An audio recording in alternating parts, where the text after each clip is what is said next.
kata Epicurus.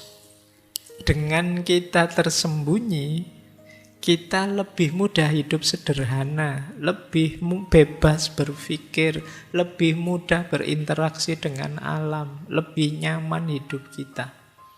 Godaan lebih minimal. Jadi, kalau kita ingin hidup sederhana tapi sering kecampur orang lain, itu sulitnya luar biasa.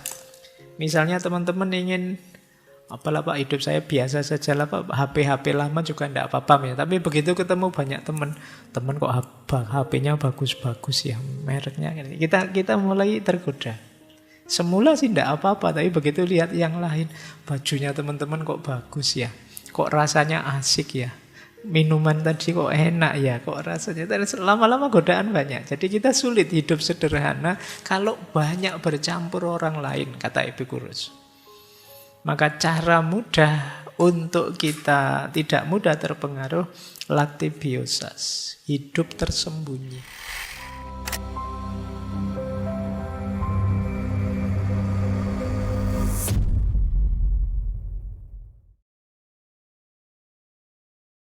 Gimana sih tips-tips hidup tenang, bahagia menurut beliau? Kita awali dari sini. Ini tadi yang kita sebut asrama beliau, tempat beliau ngajar. Jadi beliau ini membeli tanah, terus dibikin semacam asrama yang di sekitarnya banyak sayurannya, kebun sayur. Jadi memang ini melayani dirinya sendiri. Kemudian beliau ini kalau manggil murid-muridnya bukan muridku atau anakku, tapi sahabat.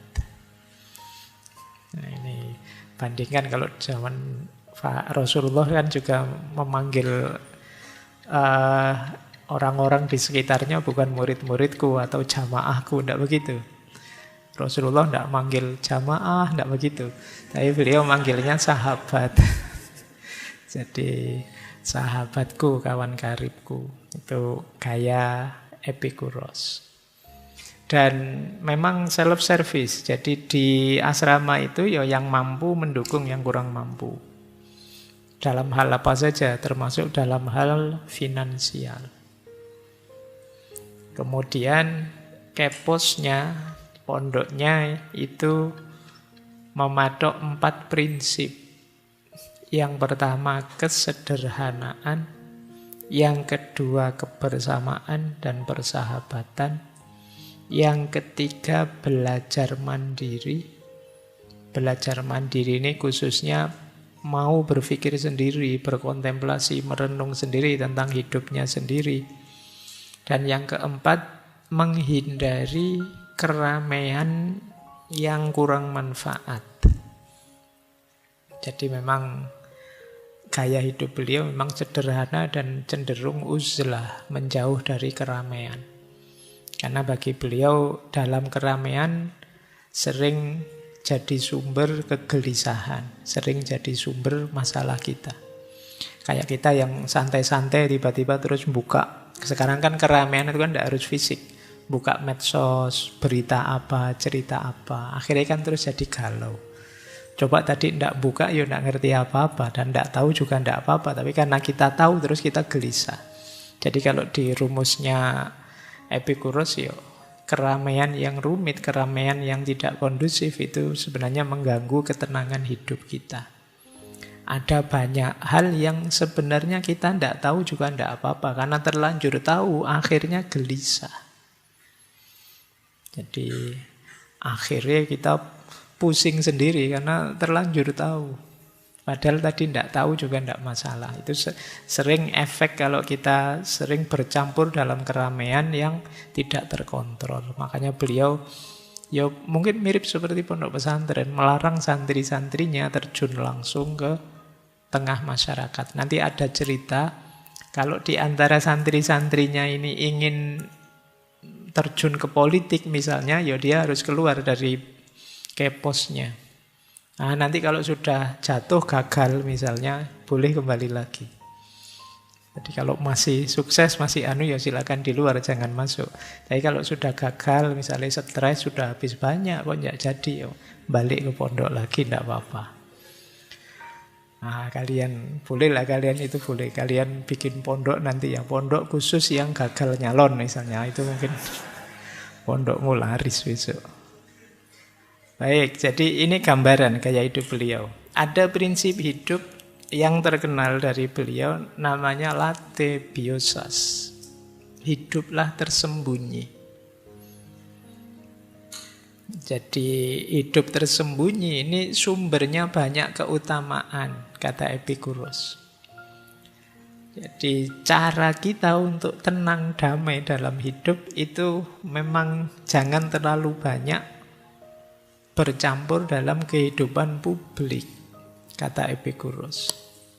Dengan kita tersembunyi, kita lebih mudah hidup sederhana, lebih bebas berpikir, lebih mudah berinteraksi dengan alam, lebih nyaman hidup kita.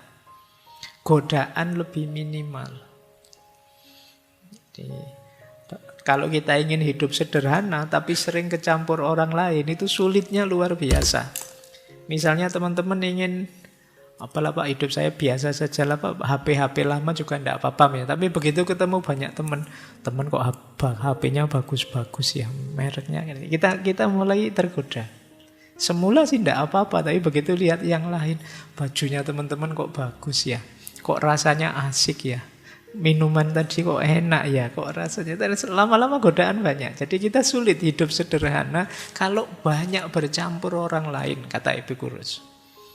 Maka cara mudah untuk kita tidak mudah terpengaruh, late biosas, hidup tersembunyi.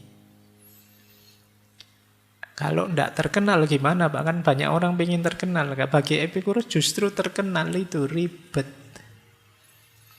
Ya kan? Kalian dikenal banyak orang ya tambah repot. Saya sekarang sekali-sekali juga jadi repot. Bayangkan saya biasanya nongkrong di mie ayam mana, biasanya nongkrong di angkringan mana, sekarang harus mikir 2 kali. Begitu asik di angkringan, Pak Faiz ada di sini. Jadi kamu anggap enak, ndak enak. Kata Ibu, dan itu jadi terpengaruh kan. Dulu saya isi saja, saya pakai baju lah, pakai apalah, suka-suka saya. Sekarang mulai mikir, wah nanti jangan-jangan dianggap tidak pantas ini sama teman-teman, dianggap tidak cocok, tidak sopan.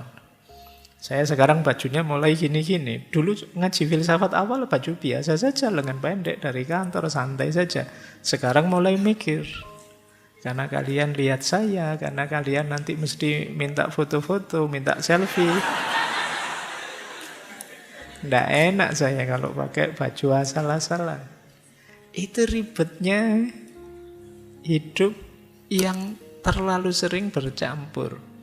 Maka prinsip basicnya dari Epikuros itu late biosas.